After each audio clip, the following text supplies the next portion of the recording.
حضرت ابو قتادہ انصاری رضی اللہ تعالیٰ عنہ سے روایت ہے کہ رسول اللہ صلی اللہ علیہ وسلم نے ارشاد فرمایا، کیا میں تم لوگوں کو بنی اسرائیل کے دو لوگوں کی کہانی نہ سنا دوں؟ ان میں سے ایک شخص کے متعلق بنی اسرائیل کا گمان و خیال تھا کہ دین، علم اور اخلاص میں بہت ہی اعلیٰ معیار پر ہے، اور دوسرے شخص کے متعلق یہ گمان تھا کہ گناہگار ہے۔ اس گناہگار کا دوسرے شخص کے سامنے ذکر چھڑ گیا۔ اس شخص نے کہا، اللہ تبارک و تعالی اس کی مغفرت نہیں کریں گے۔ حق جل مجدہ نے فرمایا، کیا اس شخص کو یہ نہیں معلوم ہے کہ میں ارحم الراحمین ہوں؟ کیا اس کو یہ نہیں معلوم ہے کہ رحمتی سبقت غضبی، کہ میری رحمت دوڑ میں غضب اور غصے سے آگے نکل گئی ہے؟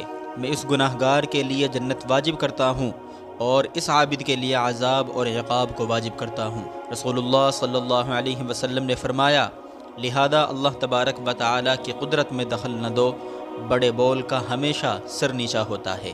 میرے بھائیوں، حق جل مجدہ نے اپنے بندوں کی مغفرت اور جنت کو اپنے دست قدرت کے تابع رکھا ہے، اس میں کسی کا کوئی دخل نہیں، اور خالق و مالک اپنے بندوں کی مغفرت اور عذاب کا مکمل اختیار رکھتے ہیں۔ اس کی مرضی میں کسی کا دخل انداز ہونا بھی اس کو گوارا نہیں۔ رب العالمین اگر کسی بڑے مجرم کو بلا توبہ اور بغیر استغفار کے مغفرت کا پروانہ دے دے تو کسی کو اپنی زبان کھولنے کا حق نہیں، اور تمام زندگی کے اعمال صالحہ کو ختم کر کے جہنم رسید کر دے تو کسی کو سوال کا حق نہیں۔ ایک عابد کو بلی کی وجہ سے جہنم، اور ایک فاحشہ کو کتے کے بچے کو پانی پلانے پر جنت، یہ اس کی شان بے نیازی ہے۔ سب معاف کر دے، یہ بھی اس کا حق ہے کہ وہ عفو غفور ہے۔ ایک عمل پر گرفت کر لے، یہ بھی اس کا حق ہے کہ وہ بدلہ لینے والا اور سخت سزا دینے والا ہے۔ اس کی بارگاہ میں اگر کوئی جرم ناقابل معافی ہے تو وہ صرف اور صرف کفر و شرک ہے۔ اس کی رحمت واسعہ کے مقابلے میں گناہ کی کوئی حیثیت نہیں۔ اگر گناہگار اس دنیا کے اندر نہ ہوں گے تو پھر وہ غافر الذنب کس کے حق میں ہوگا؟ کس کو اللہ تبارک و تعالی فرمائیں گے کہ رحمتی وسعت کل شیء، کہ میری رحمت ہر چیز سے بڑھ کر ہے۔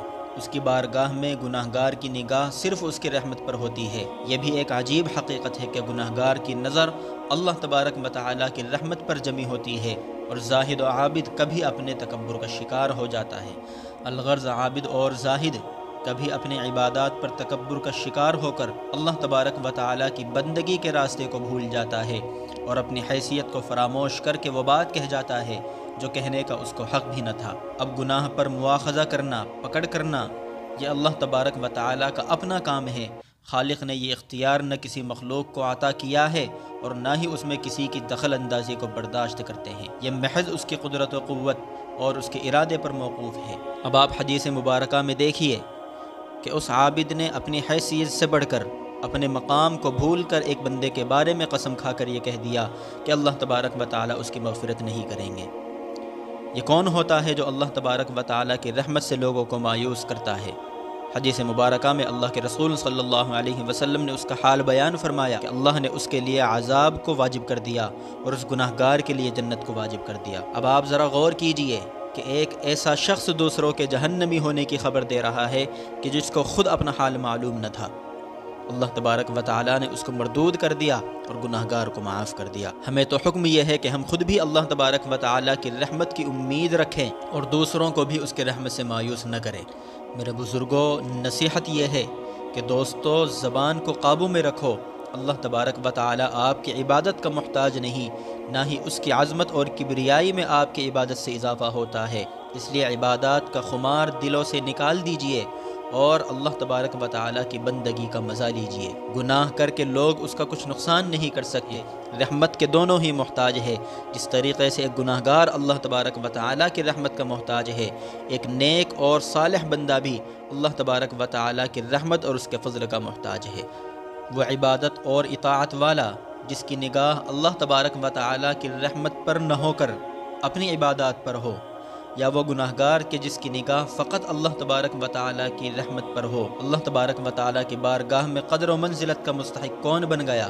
وہ بندہ قابل رحمت اور مستحق مغفرت بن گیا کہ جس کی نگاہ اللہ تبارک و تعالی کی رحمت پر تھی، اور وہ مردود ہو گیا جو رحمت حق سے دوسروں کو مایوس کر رہا تھا۔ کتابوں میں لکھا ہے کہ شیخ عبد القادر جیلانی رحمۃ اللہ علیہ 40 سال تک مسلسل جنت کا وعظ کرتے رہے۔ ایک دفعہ کسی مرید خاص نے عرض کیا، حضرت آپ 40 سال سے لوگوں کو رب العالمین کی رحمت، مغفرت اور جنت کے وسعت سنا رہے ہیں، لوگوں میں ایک طرح کی سستی آ گئی ہے، کبھی عقاب و عذاب اور جہنم کی بات بھی سنا دیجیے تاکہ لوگوں میں خوف اور خشیت بھی پیدا ہو۔ حضرت رحمۃ اللہ علیہ نے ایک وعظ جہنم کی آگ اور اس کے ہولناکی کا کیا۔ اسی وعظ کی مجلس میں کئی کا انتقال ہو گیا، لوگوں پر بے ہوشی کی کیفیت پیدا ہو گئی۔ رات میں حضرت شیخ عبد القادر جیلانی علیہ الرحمہ کو الہام ہوا کہ اے عبد القادر، کیا 40 سال میں میری جنت ختم ہو گئی؟ حضرت بیدار ہوئے، حضور حق میں استغفار کیا اور پھر پوری زندگی جہنم پر کوئی وعظ نہیں فرمایا۔